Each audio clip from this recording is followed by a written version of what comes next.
Media మిత్రులందరికీ నమస్కారం అండి.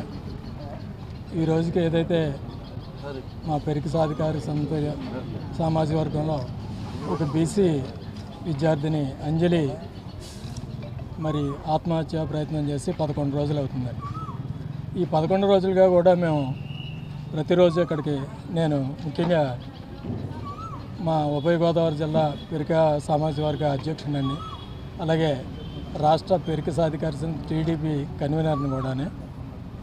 మరి గత ఈ 11 రోజులుగా కూడా రోజు నేను రావడం, పాప ఆరోగ్య పరిస్థితిని తెలుసుకోవడం, అలాగే పోలీసు వ్యవస్థ పరంగా కానీ హాస్పిటల్ పరంగా కానీ అన్ని విషయాలని రోజు తెలుసుకుంటూనే ఉన్నాం.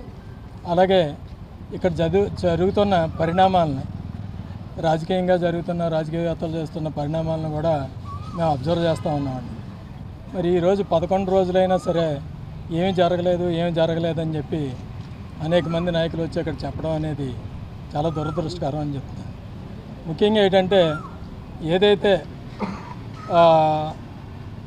దోషి ఉన్నాడో వేరే దీపక్ని చేసిన అంటే ఫస్ట్ 2 days అతనే అమ్మాయి పేరెంట్స్ కింద కూడా ఉంటూ మా చెల్లి అని చెప్పి అటు హాస్పిటల్ వారిని ఇటు పిల్లల తల్లిదండ్రులని కూడా రాంగ్ ట్రాక్ పట్టించాడు. ఎప్పుడైతే ఈ డైరీ దొరికిందో ఆ క్షణం నుంచి అతను అబ్స్కాండ్ అవుతుందో అతను మోసం చేశాడు అన్న విషయాన్ని ఇటు తల్లిదండ్రులు అటు హాస్పిటల్ యాజమాన్యం కూడా గ్రహించింది. అప్పటి నుంచి కూడా మరి హాస్పిటల్ యాజమాన్యం రోజు కూడా అంటే తల్లిదండ్రులకి వాళ్ళ బాధలో ఉంటే వాళ్ళకి స్వయంగా చెప్పకపోవడం, కొన్న దగ్గర బంధువులు ఎవరు కనిపిస్తే వాళ్ళు చెప్పడం జరిగింది. అయితే ఆ రోజు నుంచి కూడా మంచి వైద్యమే జరుగుతుంది. ఏదైతే గవర్నమెంట్ కలవ చేసుకోలేదు అనేది కూడా అవాస్తవం అండి. ఇది హోమ్ మినిస్టర్ గారి దగ్గర కూడా వెళ్ళింది, స్పందించి కలెక్టర్ గారు చెప్పడం జరిగింది. మరి కలెక్టర్ గారు ఒక 6 డాక్టర్లతో కలిపిన ఒక కమిటీని వేసి వైద్యం జరిగే విధంగా కూడా ఏర్పాటు చేయడం జరిగింది.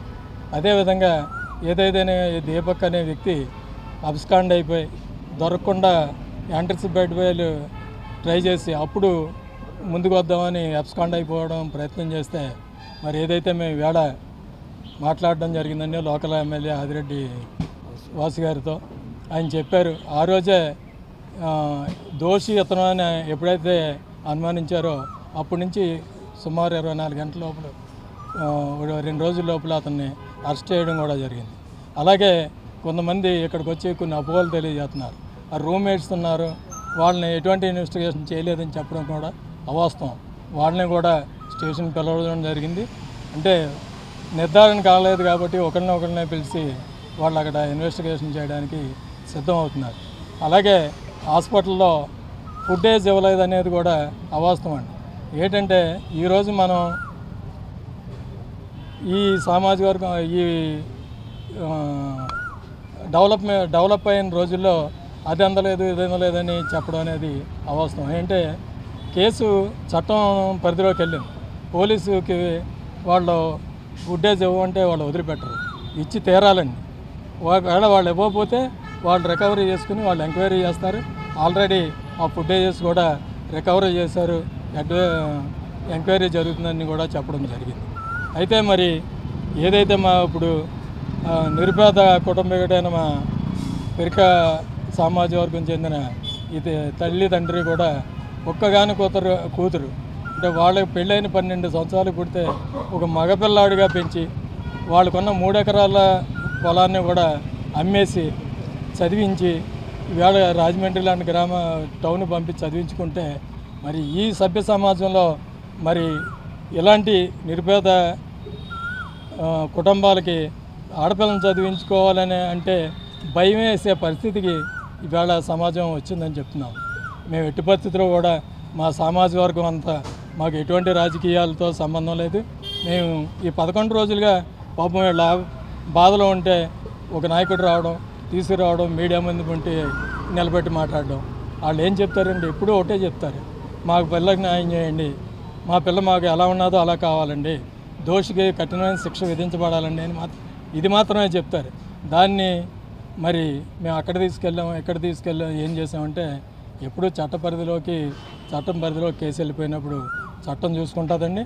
దానికి కావాల్సిన పోరాటం మేము ఏదైతే దోషున్నాడో దీపక్ అనే వ్యక్తికి కఠినమైన శిక్ష పడే వరకు, మళ్ళీ సమాజంలో ఎలాంటి తప్పు ఓ మగాడు చేస్తే శిక్ష ఎంత కఠినంగా ఉంటుందా అనే స్థితికి వచ్చే వరకు మేము మా కులం అందరం కూడా రాష్ట్ర వ్యాప్తంగా మేము అందరం ఈ తల్లిదండ్రులకి వెనకాలండి ముందుకెళ్తామని ఈ పత్రికా ముఖంగా తెలియజేస్తున్నాను.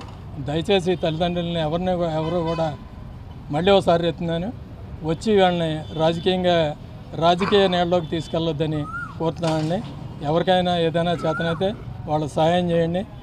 ఖచ్చితంగా ప్రభుత్వం తరఫున సరైన ఎంక్వైరీ కానీ ఫుటేజెస్ కానీ వాళ్ళు ఏదైతే ఇప్పుడు ఇక్కడికి వచ్చి మీడియాను ప్రశ్నిస్తున్నారో అన్నిటికీ కూడా సమాధానాలు ఎక్కడ ఏది కావాలో, ఇప్పుడు అది చట్టం పరిధిలోకి వెళ్ళిపోయింది కాబట్టి ఏ ప్రశ్న వేసినా ఆ చట్టం దగ్గరికి వెళ్ళి మనం అడిగితే వాళ్ళు ఇస్తారు. దయచేసి అందరికీ ఈ మీడియా ముఖంగా తెలియజేస్తున్నాండి. దయచేసి తల్లిదండ్రుల దగ్గర ఎట్టి పంచాయతీలు పెట్టొద్దు. మీరేమైనా చేయదలుచుకుంటే ఏదైతే చట్ట పరిధిలో ఉందో పోలీస్ స్టేషన్కి, ఎస్పీ ఆఫీస్కి వెళ్ళి మనకి కావాల్సిన ఇన్ఫర్మేషన్ అక్కడ తీసుకుంటే క్లారిటీగా ఇస్తారండి.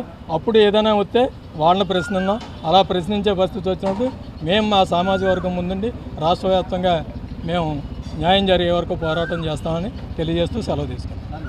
ఎవరో వస్తున్నారు, చెప్పేది వినండి, ఎవరో వస్తున్నారు చేస్తున్నారు. పక్క నుంచి మీరు ఆ వీడియో క్లిప్పింగ్స్ కూడా చూడండి. పక్క నుంచి ఎవడో చెప్తాడు ఇలా చెప్పండి అని. మొన్న కూడా చూసారా, చూస్తుంటే ఏంటి భరత్ గారు మీరే చెయ్యాలి అని ఎవడో చెప్తున్నాడు పక్కన. కరెక్ట్గా వీడియో క్లిప్పింగ్స్ జాగ్రత్తగా వినండి.